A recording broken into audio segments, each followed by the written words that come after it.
नमस्कार दोस्तों, स्वागत है आपका हमारे यूट्यूब चैनल वीटू नर्सिंग पे।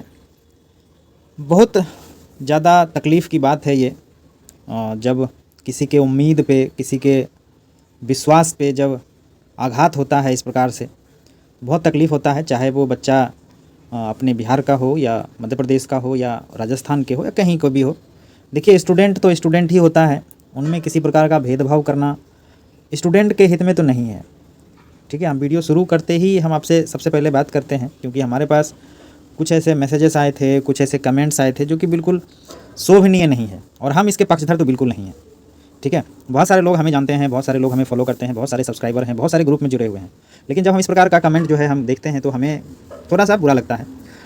लोग अदर स्टेट को लेकर के बहुत सारा नेगेटिव बातें करते हैं कि अदर स्टेट के कारण इस प्रकार से होता है, इस प्रकार। देखिए, गलत करने वाले, आपके साथ छल करने वाले कहीं के भी हो सकते हैं। ठीक है, ऐसा नहीं है कि जो बाहर के बच्चे हैं वही सिर्फ आपके साथ धोखाबाजी करेगा, वही आपके साथ गलत करेगा। वो आपके भी हो सकते हैं। कौन है लीक करने वाला? कौन है? क्या बाहर के हैं क्या? बिल्कुल नहीं है। क्या जो छात्र 6-6 लाख रुपया देने के लिए रेडी हैं, क्या वो बाहर के हैं क्या? बिल्कुल नहीं है। वो भी आप ही के यहाँ के हैं। तो आप उसको उस नज़रिए से मत देखिए कि वो बाहर का है तो गलत है, ऐसा बिल्कुल नहीं है।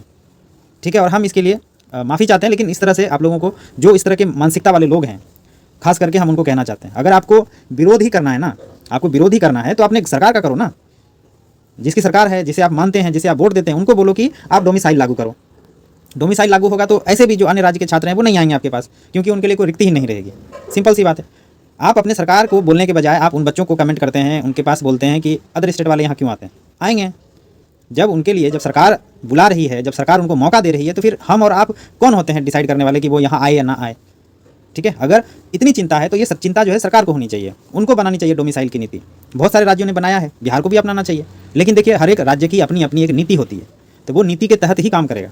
बहुत लोगों को लगता है कि एक जो विपक्ष में बैठे हैं सरकार, विपक्ष वाले हमारी बात को मानेंगे, लेकिन याद रखिए, विपक्ष और पक्ष जब अपने सरकार में लोग आते हैं तो वो अपने राज्य हित को ऊपर रखते हैं। ठीक है, और राज्य हित में ही फैसले लिए जाते हैं।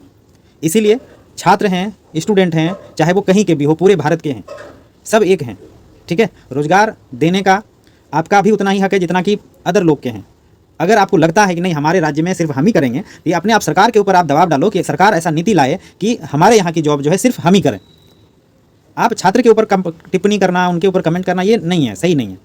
क्योंकि जो एडवर्टाइजमेंट आया है उसमें उनके लिए भी है, तो वो आएंगे ना। कहाँ गलत है? वो किस तरह से गलत है कि हम आ गए, बिहार आ गए तो गलत कर दिए? बिल्कुल गलत नहीं किए हैं। जितना उनका अधिकार है वो अपने अधिकार के लिए आए हैं, जितना मेरा अधिकार है हम अपने अधिकार के लिए आए हैं।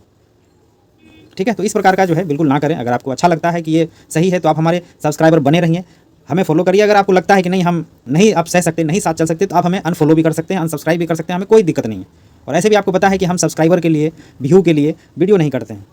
ठीक है, तो चलिए वीडियो को शुरू करते हैं और हम बात करते हैं आज जो CHO का पेपर लीक हुआ है। ये हमारे हेल्थ मिनिस्टर हैं बिहार के। देख करके ऐसा लगता है कि इनको कुछ मालूम नहीं है क्या चल रहा है विभाग में। ठीक है, अगर मालूम होता तो जिस प्रकार का रवैया राज्य स्वास्थ्य समिति पिछले 1 सप्ताह से कर रहा है वो ऐसा नहीं कर पाते। एग्ज़ाम से 1 दिन पहले सिलेबस देते हैं, एग्ज़ाम से 2 दिन पहले आप एडमिट कार्ड देते हैं, तो ये तरीका तो बिल्कुल सही नहीं है। ये एक मनमानी है, और ऐसे मनमानी करने वाले पदाधिकारी को विलंब तरीके से इसको निलंबित करना चाहिए। ये होता है मिनिस्टर का काम। और चलो, इतनी जल्दीबाजी तो हुई, उसके बाद इतनी बड़ी गड़बड़ी, जो ब्लैक लिस्टेड आपका सेंटर था उसको भी अलॉट कर दिया आपने एग्जाम के लिए। तो ये तो साफ साफ गलती दिखता है सरकार का, साफ साफ गलती दिखता है पदाधिकारी का। उनको पता रहते हुए उन्होंने कुछ नहीं किया। क्या जल्दी था इतना जल्दी एग्जाम कराने का? अगर जल्दी ही करवाना था तो साफ सुथरे तरीके से करवा लेते, लेकिन नहीं, यहाँ तो धांधली करना है। अब चलिए, अब दूसरी बात, हो गया, चलो हो गया, पेपर लीक था नहीं था, बिल्कुल। अभी तो हालांकि आर्थिक इकाई का जो रिपोर्ट आया है उसमें तो साफ साफ लग रहा है कि पेपर लीक था। लेकिन ऑनलाइन जब एग्जाम होता है तो उसमें लीक नहीं होते हैं, उसमें प्रॉक्सी होते हैं। सिस्टम को हैक करना आप जिसे कहते हैं। आप जिस सिस्टम पे बैठे हैं, बच्चा तो आकर के बैठेगा, लेकिन सिस्टम का जो कंट्रोल होगा वो किसी कहीं और होगा। इसको बोलते हैं प्रॉक्सी। तो ये जो है आर्थिक इकाई के द्वारा लिखा गया है कि इस प्रकार का काम हुआ है, जो कि एक तरह से पेपर लीक ही माना जाता है। नीतीश कुमार ने 2024 में एक कानून लाया है जिसे आप परीक्षा निरोधी कानून बोलते हैं। बड़े बड़े दावों के साथ जो है परीक्षा निरोधी कानून को लाया गया। बहुत अच्छी बात है, हर एक राज्य में आना चाहिए, हमारे देश में भी लागू हुआ है। ये कानून लागू होने के बाद बिहार में यह पहला लीक का मामला है, बिहार CHO का पेपर। तो हम नीतीश बाबू से कहना चाहते हैं कि भैया, आप जो है ये परीक्षा निरोधी जो कानून लाए हैं, इसका जो पावर है, इसकी जो क्षमता है वो दिखा दीजिए सबको। आज जो इसके लिए जिम्मेदार लोग हैं, जो माफिया हैं, परीक्षा माफिया हैं, उसको पकड़िए, और जो आपके कानून के तहत जो सज़ा उसको मिलनी चाहिए, बिल्कुल विदिन 1 मंथ उसको सज़ा दिलवा के दिखाइए। हमको, पूरे बिहार वाले को दिखाइए, पूरे देश को दिखाइए कि देखिए बिहार में अगर पेपर लीक होगा तो हम इस प्रकार से उसके साथ सलूक करेंगे। ये हुई सुशासन की सरकार। लेकिन होना कुछ नहीं है, ये तो हमें भी मालूम है और आपको भी मालूम है, होना कुछ नहीं है। लोग एजेंसी के माध्यम से काम करवाते हैं और बाकी जो इसके जिम्मेदार पदाधिकारी हैं वो ऑफिस में बैठ करके चुपचाप टेबल को गर्म करते हैं और काम दे दिया किसी दूसरे एजेंसी को। दूसरा एजेंसी को कुछ भी पता नहीं होता है, सिलेबस कहाँ से आएगा, एग्जाम का पैटर्न क्या होगा, कुछ भी नहीं पता होता है। ये ईमेल आईडी किसका है? आज हमको पता चला है कि ये जो ईमेल आईडी आप देख रहे हैं HSSB रिक्रूटमेंट का, ये तो एजेंसी का ईमेल आईडी था। और एजेंसी को ईमेल आईडी कहाँ से मालूम होगा एजेंसी को कि सिलेबस क्या होता है और जो नियम क्या होते हैं, लेवल क्या होता है। ठीक है, अब आगे ये जो देखिए 30 तारीख का पेपर है, पेपर मॉर्निंग में आता है। उस दिन से ऑडियो वायरल हो रहा था, तो आपने क्यों नहीं पेपर को कैंसिल किया? क्यों आप एक दिन का एग्जाम का पेपर आपने करवाया? बच्चे परेशान हुए अलग। अगर 30 तारीख को आप अनाउंस कर देते कि हाँ पेपर कैंसिल करना है, तो बहुत सारे लोग परेशानी से बच जाते। लेकिन क्या कीजिएगा, बच्चों का फिक्र किसको है? किसी को नहीं है। बच्चे ट्रेन में धक्के खा के आते हैं, बस में धक्के खा के आते हैं, जैसे आए थे वैसे वापस चले जाएंगे। बच्चों का फिक्र करने वाला कोई नहीं है। ठीक है, बच्चे तो ऐसे ही है, स्ट्रगल करते करते एक दिन शायद एक नौकरी लग जाए तो फिर ज़िंदगी कट जाएगी। लेकिन इन पदाधिकारियों को, इन जो इसमें संलिप्त लोग हैं, उनको तो कोई फ़र्क नहीं पड़ेगा ना। क्यों फ़र्क पड़ेगा? इनके ऊपर तो कोई कार्रवाई नहीं होती है, तो फ़र्क कहाँ से पड़ेगा? उसके बाद आपको पता है 30 तारीख को ही एक ह्यूमन राइट्स सेंटर है कोई इनका, जिनका कि हरियाणा में ऑफिस है, उन्होंने भी मेल किया था विभाग को। हमने आपको सुबह में एक पोस्ट के माध्यम से दिखाया होगा। मेल किया था कि भैया आपने जो जो एग्ज़ाम सेंटर दिए हैं उसमें से कुछ ब्लैक लिस्टेड हैं, फिर आपने कैसे अलाउ कर दिया वहाँ पे एग्ज़ाम? लेकिन मेल का जवाब सुनता कौन है? आप विभाग में किसी को मेल कर दीजिए, आपको रिप्लाई नहीं मिलेगा। आप 1000 मेल कर दो, रिप्लाई नहीं मिलेगा, क्योंकि वो लोग देखते ही नहीं हैं, मतलब ही नहीं है इनको मेल क्या आ रहा है, कितना इंपॉर्टेंट है, कितना इंपॉर्टेंट नहीं, वो कुछ नहीं देखते। तो उनको कहाँ से पता चलेगा क्या चल रहा है? उनको तो लगता है कि सब कुछ ठीक है, हमारे मुख्यमंत्री जी को लगता है सब कुछ ठीक है, मंत्री जी को लगता है सब कुछ ठीक है, लेकिन यहाँ तो सब कुछ गड़बड़ है। तो क्या कीजिएगा? ये सारे सेंटर आप देख रहे हैं, सब पे रेड पड़ा है, और इतना ही सेंटर है तो सब पे रेड पड़ा है। ठीक है, और रेड पड़ने के साथ साथ कुछ लोगों को हिरासत में भी लिया है। कुछ वीडियो जो है हमारे पास कुछ बच्चों ने ही भेजा था, कुछ छात्र ने ही हमको वीडियो भेजा था, अभी देखिए एक बार। तो इस तरह का जो सेंसिटिव मामला है, इसमें सरकार को गंभीर होने की आवश्यकता है। आपने जो कानून बनाया है उसका तो पालन करवाओ कम से कम। लोगों के मन में डर तो हो कि पेपर लीक कराने में क्या नुकसान हो सकता है, लेकिन डर नहीं है, बिल्कुल डर नहीं है।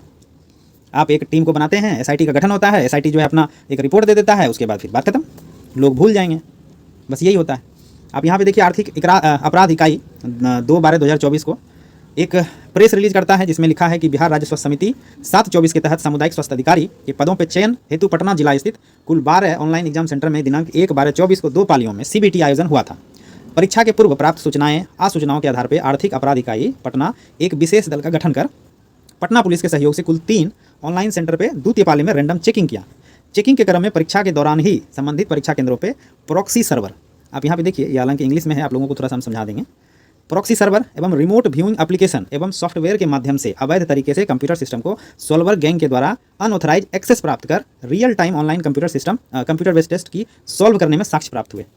इसका मतलब ये होता है कि जिस सेंटर में आप एग्ज़ाम दे रहे हैं, एग्ज़ाम के सामने तो ओरिजिनल कैंडिडेट बैठा हुआ है, ठीक है, लेकिन इस कंप्यूटर का जो सर्वर है वो शिक्षा माफिया, जो परीक्षा माफिया है, उनके पास चला गया है। आप समझ रहे हो? कंप्यूटर के सामने ओरिजिनल स्टूडेंट बैठा हुआ है, वो कुछ नहीं करेगा, माउस पे हाथ रख के बैठा रहेगा। जो उसमें आंसर टिक करना है, कुछ भी करना है, तो जो एग्ज़ाम का माफिया लोग है वो उसके सर्वर को हैक किया हुआ है, वो कहीं बैठ करके उसके कंप्यूटर को ऑपरेट कर सकता है, अनऑथराइज एक्सेस प्राप्त कर सकता है। अब बताओ ये संभव कैसे है? बिना मिली भगत का ये संभव ही नहीं है। और इतना जब सब कुछ है तो जो आदमी इसमें संलिप्त है उसको किस बात का इंतजार करना है? जब सब कुछ फिक्स हो गया है, सब कुछ देख लिए हैं कि हाँ यहाँ पे चोरी हो रही थी, तो फिर दिलवाओ उनको सजा, जो नया कानून आपने बनाया है।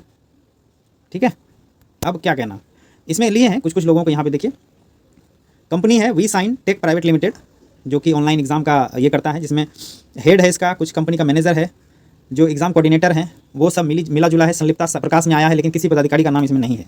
ठीक है, उसके बाद कुल 37 लोगों को जो है हिरासत में लिया है। 37 लोगों को हिरासत में लेकर के उनसे पूछताछ हो रही है।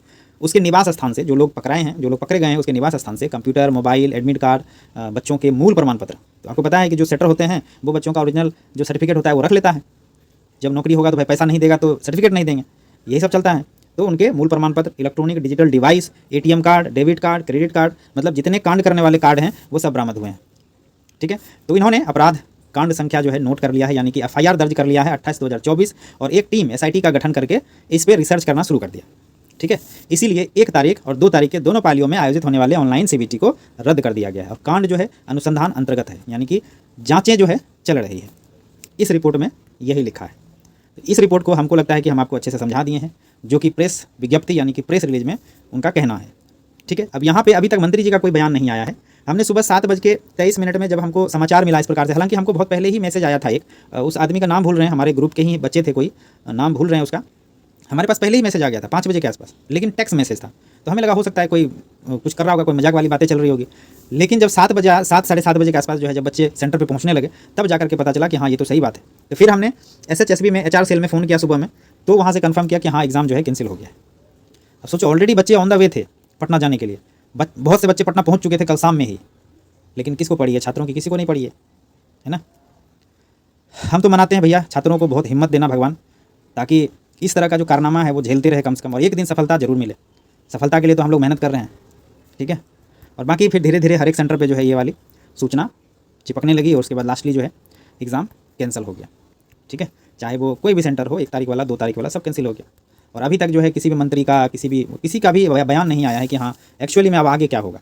जब आपको पता था इस प्रकार से करना है तो आप 2 दिन के बाद फिर से डेट दे देते, कम से कम जो दूर के बच्चे आए हैं वो रुक लेते, किसी प्रकार से एग्ज़ाम दे करके जाते। फिर होगा कि जो बच्चे राजस्थान से आए थे, जो बच्चे मध्य प्रदेश से आए थे, जो उत्तर प्रदेश से आए थे, वो जब फिर अपने घर पहुँचेंगे तो पता चलेगा कि हाँ फिर अगले 2 दिन में एग्ज़ाम है, फिर उनको आना पड़ेगा। तो चलिए ऐसा ही चलता है, ऐसा ही चलता रहेगा, यही स्ट्रगल है स्टूडेंट लाइफ का, ठीक है। ये तो चलता ही रहेगा। तो देखिए यहाँ पे CHO की परीक्षा के दौरान छापेमारी हुई, 2 सेंटर को सील किया, और जो इसमें संलिप्त थे वो लोग तो भाग गए, कुछ लोगों को पकड़ा गया है और जाँचें जो है चल रही है। उसके बाद आधा दर्जन ऑनलाइन सेंटर पर छापेमारी हुआ, दर्जन पुलिस ने उठाया, गाड़ी के साथ कई साक्ष्य मिले, गड़बड़ी के साक्ष्य मिले। तो ये तो अच्छा हुआ एक तरह से कि जो गलत करने वाले लोग थे उनको पकड़ा गया है, और आगे शायद उनके लिए एक सबक होगी। लेकिन सबक तो तभी होगा, तभी माना जाएगा जब जो आपने परीक्षा निरोधी कानून में लिखा है कि उनका संपत्ति को जब्त करेंगे, 1 करोड़ का उसके ऊपर फाइन लगाएंगे। 1 करोड़ कम है कि शायद 10 करोड़ है, हम भूल रहे हैं। जो जितने करोड़ का फाइन है वो फाइन लो उनसे। जो बच्चे दूर दूर से आए थे, जिनका आपके कारण, सरकार के प्रशासन के कारण इस प्रकार का कष्ट हुआ बच्चों को, तो बच्चों को कंपनसेशन देना चाहिए कम से कम, कि लो कम से कम 2-2 हज़ार रुपये कम से कम गाड़ी भाड़ा तो ले लो। लेकिन कौन सुनता है? कोई नहीं सुनेगा। चलो हम तो ऐसे ही बोल रहे थे, ठीक है। बाकी हमको तो शुरू से डाउट चल रहा था कि ये ढीला ढाला कंपनी है। 1 नवंबर से ऑनलाइन शुरू होना था, आप 4 नवंबर से शुरू किए हैं। एडमिट कार्ड जैसे तैसे दिए हैं, एग्ज़ाम फॉर्म फिल करने में जैसे तैसे फॉर्म फिल करवाए हैं, किसी को कुछ दिक्कत, किसी को कुछ दिक्कत, है ना। शुरू से बिल्कुल स्थिति ख़राब था। अब समझ में आता है कि स्थिति क्यों ख़राब था, ठीक है। तो और हम तो आपको बिल्कुल हर एक अपडेट को आप तक पहुँचा ही रहे हैं, और आगे भी पहुँचाएंगे। चैनल को जरूर सब्सक्राइब कर लीजिएगा, ताकि आगे जो भी हमारे पास इन्फॉर्मेशन आता है इससे रिलेटेड तो हम आपको बता सकें, पहुँचा सकें, ठीक है। डिस्क्रिप्शन में लिंक है हमारे ग्रुप का, वहाँ भी जुड़ सकते हैं। वहाँ पे इंस्टेंट जानकारी जो है आपको दे देते हैं। वीडियो करने में थोड़ा सा समय लगता है, क्योंकि एक समय होता है वीडियो करने का, वो समय हम देख करके वीडियो करते हैं, ठीक है। जो वीडियो करेंगे बिल्कुल साक्ष्य के साथ करेंगे, बिल्कुल एनालिसिस के साथ करेंगे, ताकि एक ही बार में सारा क्लियर हो जाए, चाहे वो वीडियो 1 दिन पहले आए चाहे 1 दिन बाद में आए, ठीक है। बाकी ये वीडियो आपको कैसा लगा हमें जरूर कमेंट करके बताइएगा। अपने दोस्तों को पहुँचाएं ताकि उन्हें पता चलेगा कि एक्चुअली में क्या हुआ है। अगला डेट जो एग्ज़ाम का है किसी को मालूम नहीं है, सब लोग सिर्फ हवा में बताएंगे आपको कि हाँ 10 दिन में हो जाएगा, 15 दिन में हो जाएगा।